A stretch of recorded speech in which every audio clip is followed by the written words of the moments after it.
Well, I mean, I don't really think we have that much of a drug problem. I understand that we have drugs on campus. We're college students. I don't think it's anywhere near what some colleges around here have.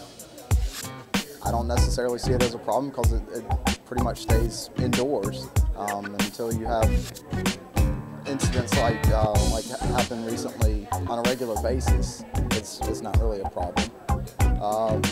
I believe that Berry probably should handle the initial investigation on it, but I don't think that they should have the final say one way or another as to the guilt or innocence of the whole situation. I think they need to do their own investigation and then turn everything over to the police to actually do the further investigation and see if prosecution is required or whatever. I think right now the students that have been caught with the drug paraphernalia and all that should consider themselves pretty lucky from what I've heard on the amount of drugs that they've had. Well, I don't know if Berry has a drug problem. I think it's one of those things that's kind of under the table that you don't hear a lot about. From talking to some people, you can hear more about drug problems than from others. Some people probably have no clue there's drugs here, and other people probably think there's a lot. But I think in terms of like a larger campus, you know, somewhere like UGA or Georgia Tech or someplace like that, I'm sure they have a lot of drugs too. But I don't know how we fare in terms of them. But as far as the drug bust go, I definitely think that Berry shouldn't give them a second chance. It's a federal offense, and if they were anywhere else in the real world, they would be punished. And I don't think just because they're in college that it should be any better. I understand college is a time for experimenting and trying all these things, but I think there need to be consequences or those experiments are never going to end, and they'll just keep going.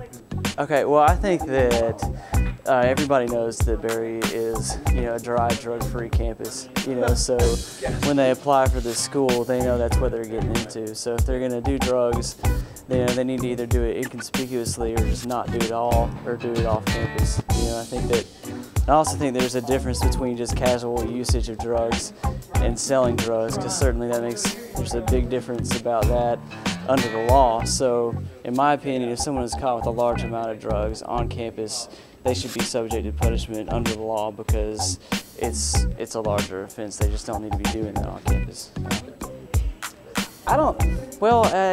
That kind of stuff you have to take situation by situation.